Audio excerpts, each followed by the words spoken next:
देश की brigade, Sambhaji brigade. 90च्या दशकापासून ही घोषणा आपल्या महाराष्ट्रातील गावागावात कानी पडते। कोणत्याही राजकीय अजेंड्याशिवाय भगव्या झेंड्याखाली एकत्र आलेली तरुणांची फौज म्हणून संभाजी ब्रिगेडची ओळख। जाती धर्माच्या पुढे जाऊन गाव कसाबाहेर समाजालाही एकत्र बांधण्याच्या विचारामुळे मराठा आणि बहुजन समाजातील तरुणही तुमचं आमचं नातं काय, जय जिजाऊ जय शिवराय म्हणत संभाजी ब्रिगेडकडे आकर्षित झाले आणि सामीलही झाले। त्या तरुणांना दिशा देण्याचं काम संघटनेतल्या काही नेत्यांनी केलं। प्रवीण गायकवाड हे त्यापैकीच एक। जवळपास 3 दशकांपासून समाजात विचारांची पेरणी करणाऱ्या प्रवीण गायकवाड यांच्यावर सोलापुरातल्या अक्कलकोटमध्ये हल्ला झाला आणि संभाजी ब्रिगेड विषयी पुन्हा एकदा चर्चा सुरू झाली। त्यानंतर नव्या पिढीतील अनेकांना ब्रिगेड कुणी स्थापन केली, संभाजी ब्रिगेडचा विचार नेमका कोणता आहे, आता संभाजी ब्रिगेड नावाच्या 2 संघटना कशा दिसतात, याच महाराष्ट्रभरातील अनेकांच्या मनात असलेल्या प्रश्नांची उत्तरं जाणून घेण्याचा प्रयत्न आपण या व्हिडिओतून करणार आहोत। नमस्कार, मी लखन आदाटे आणि तुम्ही पाहताय मुंबई तक। संभाजी ब्रिगेड ही मराठा सेवा संघाची शाखा आहे। सार्वजनिक बांधकाम अभियंता असणाऱ्या पुरुषोत्तम खेडेकरांनी 1 सप्टेंबर 1990 रोजी मराठा सेवा संघाची स्थापना केली होती। मराठा आणि कुणबी समाजातील सरकारी अधिकाऱ्यांना एकत्र आणणं आणि संघटनेच्या माध्यमातून समाजाचं प्रबोधन करणं हा यामागचा उद्देश होता। त्यानंतर तरुणांसाठी 1997 ला खेडेकरांनी संभाजी ब्रिगेडची स्थापना केली। सध्या मराठा सेवा संघाचे जवळपास 32हून अधिक विभाग कार्यरत आहेत, पण या स्थापनेपासूनच सर्वाधिक चर्चा असते ती संभाजी ब्रिगेडची। 1995च्या सुमारास महाराष्ट्रातील ग्रामीण भागात शिवसेना जोमानं वाढत चालली होती। शिवसेनेच्या मदतीनं भाजप ही हातपाय पसरत होतं। हिंदुत्ववादी विचाराकडे वळणाऱ्या मराठा आणि बहुजन समाजातील तरुणांना संभाजी ब्रिगेडनं व्यासपीठ उपलब्ध करून दिलं। थेट भूमिका घेत रस्त्यावर उतरण्याच्या भूमिकेमुळे संभाजी ब्रिगेडची अल्पावधीतच आक्रमक संघटना म्हणून ओळख निर्माण झाली। 2016 पर्यंत हीच ओळख कायम होती, पण 2016 साली मराठा सेवा संघाशी संबंधित संभाजी ब्रिगेडनं राजकीय वर्तुळात सक्रियपणे उतरण्याचा निर्णय घेतला। मराठा सेवा संघाची शाखा असणारी संभाजी ब्रिगेड 30 नोव्हेंबर 2016 रोजी स्वतःला राजकीय पक्ष म्हणून घोषित केलं। संभाजी ब्रिगेडचे तत्कालीन अध्यक्ष मनोज आकरे हेच पक्षाचे प्रमुख झाले आणि पुरुषोत्तम खेडेकरांचे पुत्र सौरभ खेडेकर हे सरचिटणीस झाले। तर थेट राजकारणात उतरण्यास याला संघटनेतील काहींचा विरोध होता। प्रवीण गायकवाड यांच्यासारख्या पदाधिकाऱ्यांनी आणि काही मराठा कार्यकर्त्यांनी संभाजी ब्रिगेड नावानेच आपलं काम सामाजिक क्षेत्रात सुरूच ठेवलं। रविवारी प्रवीण गायकवाड सोलापुरातील अक्कलकोटमध्ये एका सत्कार सोहळ्यासाठी गेले असता शिवधर्म फाउंडेशनच्या दीपक काटेसह त्यांच्या कार्यकर्त्यांनी प्रवीण गायकवाड यांच्यावर आधी शाई ओतली, नंतर गाडीच्या काचाही फोडल्या। त्यानंतर हा हल्ला कट होता, विचार संपवण्याचा डाव होता म्हणत प्रवीण गायकवाड यांनी गंभीर आरोप केले। शिवधर्म फाउंडेशनचा प्रमुख दीपक काटे हा भाजपचा पदाधिकारी असल्याची चर्चा आहे। संभाजी ब्रिगेड नावातील शंभूराजेंचा एकेरी उल्लेख टाळावा अशी मागणी असल्याचं दीपक काटेनं सांगितलं होतं। यातील कायद्याचा पेच गायकवाड यांनी समजावून सांगितल्यानंतरही हा राडा झाला।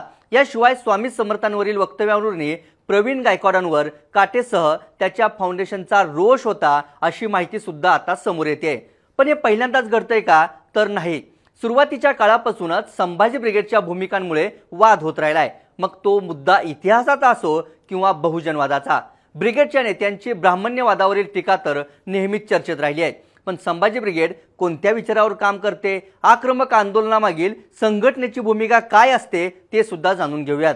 इतिहासाची मोडतोड आणि चुकीच्या इतिहासाचा प्रसार रोखण्यासाठी संभाजी ब्रिगेड कायम आक्रमक राहिली आहे। इतिहासात खोट्या गोष्टी घुसडून समाजामध्ये तेढ निर्माण करण्यासाठी त्याचा शस्त्रासारखा वापर करणाऱ्या प्रवृत्तींना आमचा विरोध असल्याचं संभाजी ब्रिगेड वारंवार रस्त्यावर उतरत सांगत असते।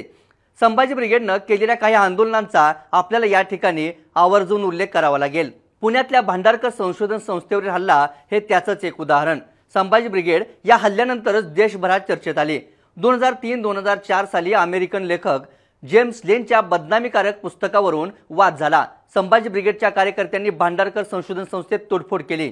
जनमानसातली मागणी लक्षात घेत सरकारने जेम्स लेनच्या बदनामीकारक पुस्तकावर कायदेशीर बंदी आणली। भांडारकर संस्थेवरील हल्ल्यानंतर दादोजी कोंडदेव छत्रपती शिवाजी महाराजांचे गुरु आहेत की नाही यावरून महाराष्ट्रात त्याकाळी मोठा वाद झाला होता। दादोजी कोंडदेव यांच्या नावाने दिला जाणारा राज्य सरकारचा पुरस्कार रद्द केला जावा, पाठ्यपुस्तकातून दादोजी कोंडदेव यांचा उल्लेख मागे घेतला जावा अशी मागणी मराठा संघटनांनी केली होती। यात संभाजी ब्रिगेड सर्वात पुढे होती। या प्रकरणी सरकारने समिती नेमली आणि समितीच्या अहवालाचा आधार घेत पाठ्यपुस्तकांमधून दादोजी कोंडदेव यांचा तसा उल्लेख काढून टाकण्यात आला। याशिवाय दादोजी कोंडदेव यांच्या नावाने दिला जाणारा पुरस्कारही त्या वर्षी रद्द करण्यात आला होता। 2010 साली मात्र दादोजी कोंडदेव प्रकरण पुन्हा तापलं। डिसेंबर 2010 मध्ये लाल महालातून दादोजी कोंडदेवांचा पुतळा हटवण्यात आला। यंदा उफाळलेला रायगडावरील वाघ्या कुत्र्याच्या समाधीचा वाद 2012 सालीही झाला होता। संभाजी ब्रिगेडनं 2012 मध्ये रायगडावरील वाघ्या कुत्र्याची समाधी फोडून कुत्र्याचा पुतळा दरीत फेकला होता।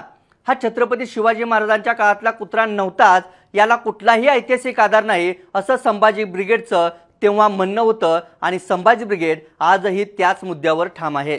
जानेवारी 2017 मध्ये पुण्यातील संभाजी उद्यानातला साहित्यिक राम गणेश गडकरी यांचा पुतळा तोडून मुठा नदीत फेकला।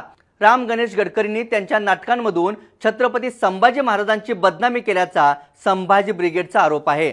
2015 साली शिवचरित्राची मोडतोड आणि मराठा कुणबी स्त्रियांची बदनामी करणाऱ्या बाबासाहेब पुरंदरेंना महाराष्ट्र भूषण पुरस्कार देऊ नये म्हणून संभाजी ब्रिगेडनं आंदोलन केलं होतं। हे आंदोलन महाराष्ट्रभरात प्रचंड गाजलं। 2020 साली बीडीच्या बंडलाला देण्यात आलेलं छत्रपती संभाजी महाराजांचं नाव आणि फोटो हटवण्यासाठीचं आंदोलन संभाजी ब्रिगेडनं तडीस नेलं। 2021 साली मराठा आरक्षणाची कायदेशीर बाजू समजावून सांगत आर्थिक निकषावरील EWS आरक्षणाची बाजू पटवून देण्यासाठी संभाजी ब्रिगेडनं पुढाकार घेतला होता। हे झालं इतिहासाचं। धर्म आणि विज्ञानाबाबतीतही संभाजी ब्रिगेडनं रोखठोक भूमिका घेतली आहे। संभाजी ब्रिगेड विज्ञानवादी विचारांवर अधिष्ठान ठेवतं।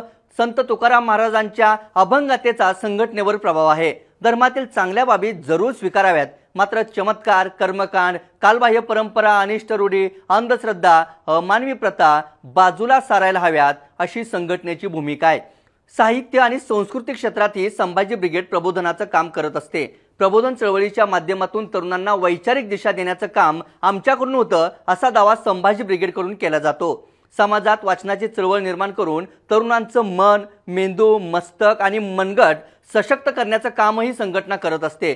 तरुणांसमोर शिवशंभूंचा इतिहास मांडला जातो। आह साळुंके, मामद देशमुख, पुरुषोत्तम खेडेकर यांच्या छत्रपती शिवाजी महाराज आणि त्यानंतरच्या इतिहासाची मांडणी करणाऱ्या पुस्तकांचा प्रसार आणि प्रचारही संघटनेकडून केला जातो। अलीकडच्या काळात विशेषतः 2022 पासून मराठा कम्युनिटी ही बिझनेस कम्युनिटी व्हावी हे ध्येय घेऊन संभाजी ब्रिगेड कामाला लागली आहे। शिवरायांच्या अहत तंजावर तहत पेशावर अवघा मुलूक आपला या संकल्पनेवर निष्ठा ठेवून संभाजी ब्रिगेडनं अहत ऑस्ट्रेलिया तहत कॅनडा अवघा मुलूक आपला ही नवीन संकल्पना मांडली आहे। नवी दिशा, नवी विचार हे ब्रीद घेऊन संभाजी ब्रिगेडनं समाजाला आरक्षणाच्या अकडून अर्थकारणाच्या अकडे घेऊन जाण्याचं उद्दिष्ट ठेवलंय।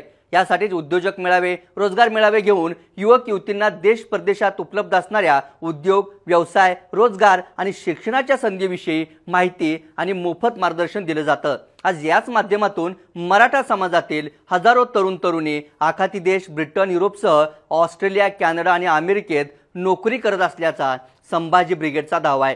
त्यामुळे इतर संघटनांपेक्षा पुरोगामी विचारधारा असणारी संभाजी ब्रिगेड आपल्याला वेगवेगळ्या पातळीवर लढाई करताना दिसते। पण संभाजी ब्रिगेडचं काम काही जणांना हिंदुत्ववादी भूमिकेच्या विरोधात वाटतं। गेल्या काही दिवसांमध्ये संभाजी ब्रिगेडमधील आक्रमकताही कमी झाली होती। इतरांना अल्टिमेटम देत आंदोलन तडीस नेणाऱ्या संभाजी ब्रिगेडला शिवधर्म फाउंडेशननं अनेकदा इशारा दिला होता। त्यातूनच प्रवीण गायकवाड यांच्यावरील ही हल्ल्याची घटना घडली। पण आता कार्यकर्त्यांचं जाळं पुन्हा ऍक्टिव्ह करत दोन्ही संघटना पुन्हा एकदा एकत्र आवाज उठवू शकतात। इतर मराठा संघटनांची साथ आणि संभाजी ब्रिगेड पुन्हा एकदा मैदानात उतरली तर राजकीय आणि सामाजिक समीकरणं बदलण्याची शक्यता नाकारता येत नाही। आज दुसऱ्या राजकीय पक्षामध्ये काम करणाऱ्या आणि संभाजी ब्रिगेडमध्ये काम केलेल्या नेत्यांची संख्या मोठी आहे। संभाजी ब्रिगेडच्या दोन्ही संघटनांमधील कार्यकर्त्यांनी प्रवीण गायकवाड यांच्यावर हल्ल्यानंतर रोष व्यक्त केलाय। हे चित्र पाहता हिंदुत्ववादी, बहुजनवादी, पुरोगामी या शब्दांवरून महाराष्ट्रातलं राजकारण ढळून निघू शकतं। त्यामुळे संभाजी ब्रिगेड सारखी विचार पेरणारी संघटना पुन्हा आपल्या जुन्या अंदाजात रस्त्यावर उतरली तर राज्यातलं वातावरण आणखी स्फोटक होण्याची शक्यता नाकारता येत नाही। या व्हिडिओ तिथंच थांबूयात। प्रवीण गायकवाड यांच्यावरील हल्ला संभाजी ब्रिगेडचा पुरोगामी विचार संपवण्याचा कट होता का? शिवधर्म फाउंडेशनचा प्रमुख दीपक काटे हा भाजपचा पदाधिकारी आहे का? मुख्यमंत्री फडणवीस या प्रकरणात जातीने लक्ष घालून कारवाई करतील का? राजकीय पक्षांमध्ये विभागला गेलेला कार्यकर्ता एकजुटीनं संभाजी ब्रिगेडच्या माध्यमातून जनतेला मजबूत पर्याय देईल का? याबाबत तुम्हाला काय वाटतं ते आम्हाला कमेंट करून नक्की कळवा। ताज्या घडामोडी आणि अचूक विश्लेषणासाठी मुंबई तकला सबस्क्राइब करायला विसरू नका। धन्यवाद।